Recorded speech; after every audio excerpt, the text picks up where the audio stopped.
Good morning, or good afternoon. Today is Tuesday, and this is Commissioner in a Car. It's an interesting day here in New York. Obviously, today's August 10th.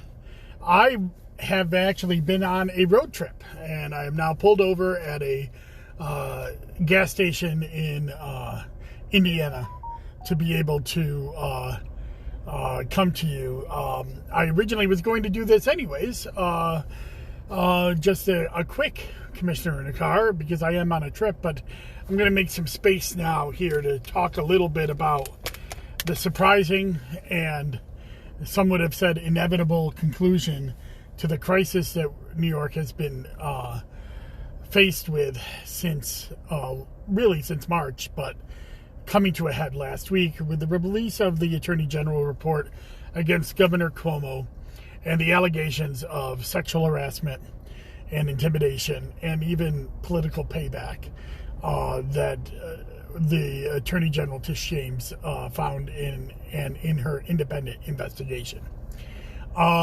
This has now resulted, it did result in a furious call for resignations, including by myself, for Governor Cuomo to resign. Almost every Democratic leader, including Onondaga County Democratic Chair Pamela Hunter, and both of our state senators, immediately called for the resignation. And the reason for it, at least on my own part, was I felt that there was no way for the governor to lead our state, especially with the rise of the Delta variant and rising COVID numbers, that it would be best for him to step aside and allow Lieutenant Governor Kathy Hochul to become governor and have a seamless transition. That did not seem likely, I think, to many people last Thursday. But as the weekend grew, it obviously started to head that way, or head to impeachment. No governor has been impeached in over 100 years in New York. It was a prospect that was fraught with peril and long, legal, probably, and a long process to get to the end of that. We were looking at weeks, if not months, of wrangling on that if Governor Cuomo did not voluntarily resign. He announced just minutes ago that he is resigning in effectively 14 days. This has been a tragedy for New York. It has been a tragedy for the 11 women who had to come forward and upend their life to make these accusations. It has been a tragedy for us as voters. It's been a tragedy for elected officials who've had to wrestle with their conscience as they called on the most powerful person in New York State government to resign. And yes, it has been a tragedy for Mr. Cuomo and his family. He believes he's innocent of these charges. He believes that that there is an innocent explanation for each and every one. I'm not going to weigh in on that. The reason I'm not going to weigh in on that is because independent investigations are going to continue. There are criminal charges in several different DAs are looking at, and the professionals are going to answer those questions. We will get the answers to those questions, I really believe, and there will be some definitive proof. But right now, I will thank Governor Cuomo for stepping aside, for allowing the process to move on in a way that he is giving a transition to Lieutenant Governor Hochul to become governor and lead our state in a time where its leadership literally can cost lives. This Delta variant of COVID is coming back. As the summer rolls on and into the winter, we all know what happens in New York, where people go inside, and that variant could, even get worse over the next few weeks. We have a state fair with 1 million people gathering Here in central New York alone, we have schools opening, and we need leadership from state government to help us through these times. And yes, we have an election that has to be run in November. All of this with likely COVID problems and COVID guidelines needed. So I am going to thank Governor Cuomo for stepping aside and putting New York first, whether it is in his own self-interest or not. I am going to thank him for that. So what's next? Well, I mean, I was planning on outlining these details today anyways, because this was my Tuesday commissioner in the car, and I was going to talk about that since it was the talk of the Twitter and Facebook over the last couple days. So, I'm going to leave the impeachment part of what I had prepared aside, because impeachment is not going to happen now, I imagine. There will be investigations and criminal investigations, but I don't believe the Assembly will move forward with impeachment. I believe it will be over. But that being said, so what happens with Governor Hochul? Well, Governor Cuomo said, or Lieutenant Governor Hochul, soon to be Governor Hochul. The Governor Cuomo has said that he is going to resign in 14 days. And during that time, there will be a transition of government. Governor Hochul, or Lieutenant Governor Hochul, will then become Governor Hochul after those 14 days. She will not be an acting governor. She will be the governor. And the reason is because the lieutenant governor and the governor runs on the same ticket in the general election, much like the president and vice president. When there's a vacancy at the top spot, as we saw just a few years ago with Governor Spitzer, when he had to resign amid scandal, Governor Patterson was elevated to be governor. And actually, if you remember right, that happened very early in Governor Spitzer's term. I think it was only a couple months that he had to resign. He was not there a full year. And so Lieutenant Governor Patterson, then became Governor Patterson, and he assumed the full term of his governorship and did not have to have a special election to fill the vacancy. Because they are elected on the same ticket, there is no special election. The lieutenant governor fulfills the rest of the term. Governor Cuomo's term ends at the end of 2022. Governor Hochul will be governor for the next 18 months. But there is an election in 2022 that Governor Hochul will have to win the June primary, and if she decides to run, and then, of course, the November election as well. So what happens with the empty lieutenant governor spot? Well, that's an interesting question. But it is one that, again, we look to the past.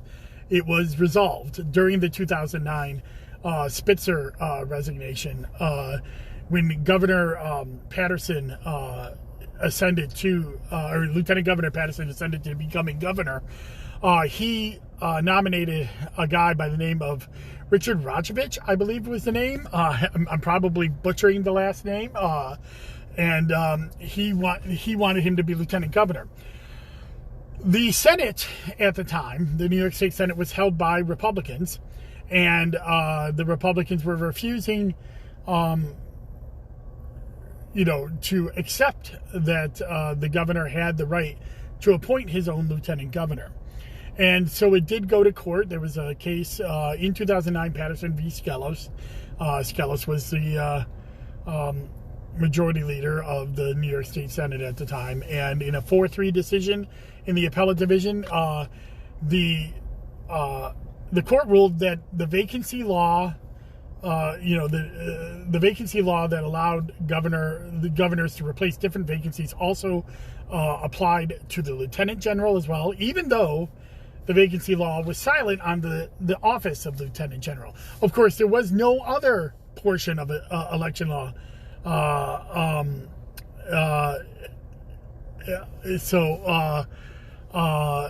There was no other portion of election law that dealt with the vacancy for lieutenant general or lieutenant governor. So in that 4-3 decision, the court found that the governor does have the right to replace the lieutenant governor in case of a vacancy, and thus, and it is not subject to Senate confirmation, and it is not subject to a special election. It fulfills the full term. Now, a special election would be unlikely anyways in this scenario, mainly because there is an election next year.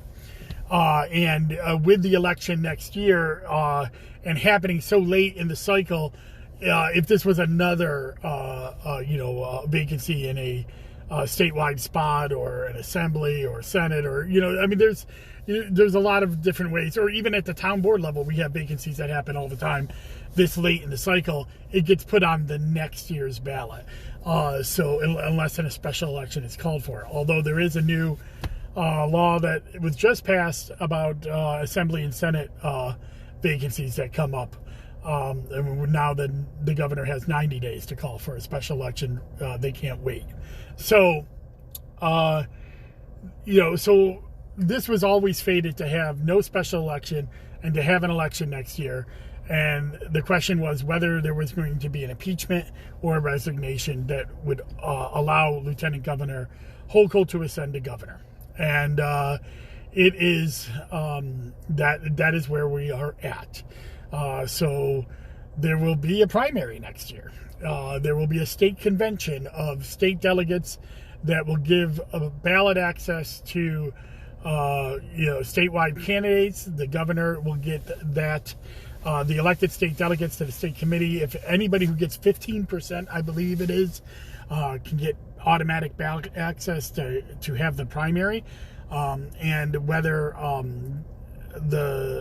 whoever is going for that, including Governor Hochul, will shape the primary in June. That I believe that timeline for the state convention is sometime in February or March to be put on to the June ballot. So, and then of course there's I think it's February actually, because there is a petition process. If you're unable to get the 15% of statewide delegates, you can petition to get on the ballot as well. Many interesting questions remain. Who will Lieutenant Governor Hochul choose as her new lieutenant governor? Will she run for re-election? Will that choice be a part of her plan to run for re-election? All those things will come after this month of transition that's going to happen. So I support Lieutenant Governor Hochul in her ascendancy to the governor. I stand by, willing and ready to help her navigate anything election related, as well as just as a citizen of New York. We are facing some tough times ahead with this variant. We were facing it no matter the outcome of this election. So it's important that we all understand that for coming up. So I don't see that many questions in the comments. I know there's a lot of comments in the comments, but there was one that popped up. Somebody asked, is this going to be a ranked choice primary? Nope, it will not be a ranked choice primary. Ranked choice is only for New York City primaries. It was passed by a city charter in New York. It only affects the primaries in New York City. There would have to be a state constitution change for ranked choice to come in our statewide primaries. That, even if a bill was passed in January, is 3 to 4 years away of implementation, and there is no real call for that at this time. So I don't think we're going to be seeing ranked choice primaries anytime in the next early part of the next decade. I think we're going to be, if that comes, I think people want to see how the New York City primary continues to fold out over the next several cycles. I actually, just came back from a trip. I told you earlier I was on a trip.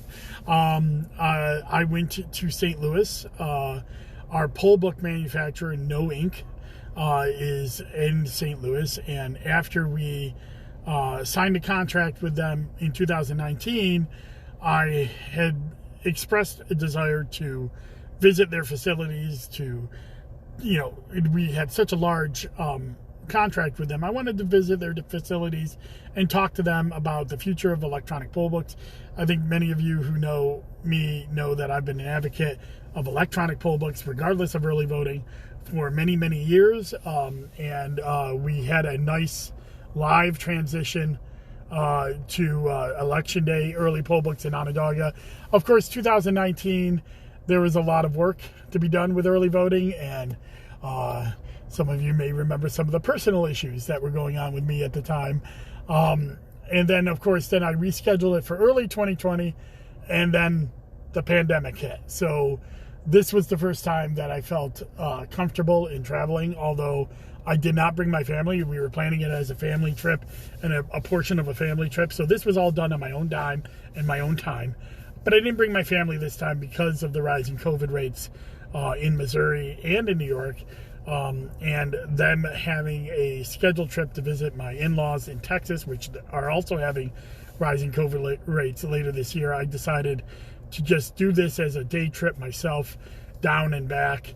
I drove down on Sunday, and on Monday I spent all day at their facility. And I got to tell you, I was very impressed. Of the security and all the things that they were able to do and show me to talk about the future of electronic poll books. I brought them concerns from my fellow commissioners to make the product better, and they're going to put that into their research and development. But more importantly, I wanted to do this because these in-person meetings are important. Things can only happen over Zoom so much, and the back and forth in-person team meetings was, and also being able to meet the people that I deal with all the time over the phone was important to me. But it was my trip. I did this on my own time, not an Onondaga County trip. But I did it on behalf of my Democratic commissioners because, as you know, I'm the caucus chair for the entire Democratic caucus of New York, and 70% of New York uses no-ink tablets, so including my county. So I really wanted to do this. I had a great time. I want to thank them, Scott and the team up there. They really sat down with me, and we had a great conversation about the future of electronic poll books, and hopefully they can deliver. Now, this is not to tarnish any of the other poll book companies in New York, 10X or Robus. They are great companies too. I just don't happen to work with them on a daily basis, and I know other commissioners are working with them to make their products better so we can have great products in New York elections. So that's why I'm traveling today. That's why I kind of look like a schlub. I'm on my last leg of my trip back, and then of course and that's what I was going to talk about today mostly, and talk about the potential of the resignation when then Governor Cuomo decided to announce his resignation today at 11:45. So I waited till after that announcement to start this podcast or Facebook Live, whatever it is, however you're consuming this media. Elizabeth Kellner did talk about how there was a devastating article by Ronan Farrell of the New Yorker about Cuomo and his advisors' interference in the work of the Moreland Commission, and it was pretty damning. And I agree with Elizabeth, and I agree that there are many problems with every administration, and especially the Cuomo administration. I won't dance on his grave, but I will say that I have never... I do not idolize politicians. I try not to anyways, because there are good and bad in every politician, and sometimes that bad outweighs the good, and they got to go. And if you idolize politicians or anybody and don't accept them as human, you are going to be disappointed time and time again. So, Governor Cuomo's lessons, there will be plenty of time to learn these lessons. I will say that it does look like a third term for an executive is a bad idea, no matter what that executive is. And I think that I really believe that these are questions that we're going to have to answer for ourselves in New York. About whether we want to put term limits on executives, whether we want to, have restructures of the way, a very strong executive government that we have in New York and give more power back to the legislature. I think these are discussions that are going to happen. And I think they should. But in the meantime, in the small time that we have for this transition with this rising Delta variant, I hope that every New Yorker will get behind Lieutenant Governor Hochul and her team in leading us through this next immediate crisis. And the irony is not lost on me that the way we get the first woman governor of New York is the same way that we got the first black governor of New York. And that is the existing governor getting caught up in a scandal of some sort and being forced to resign. This is not how representation should come about. But it's here. And we should embrace that. I think there are going to be a lot of young ladies and even older ladies that are going to be inspired by a woman governor of New York, no matter how long she serves. So I hope that this transition to the first woman governor of New York, and yes, a Syracuse alum, is going to, help inspire, people to do better in New York government. So that's all I have. And this impromptu commissioner in a car. I hope you are safe. I will be back on Wednesday. I'll have a wonky Wednesday with OCL 5, County Legislative District 5. We should have something up sometime Wednesday. I'm still traveling, so I don't know when I'll write that article yet. I hope it'll be Wednesday. On Thursday, I have a Zoom with Zarni with Jen Schultz, who's District 1 counselor nominee, a Democratic nominee. And on Sunday, I will have a Zoom with Zarni with Tammy Sayre, who's running for Marcellus Town Board. These are important races that are happening this year. These people, they may be small offices, but they have a big impact on your life. So you should get to know these people that need your support. Both of these districts will be hard to win.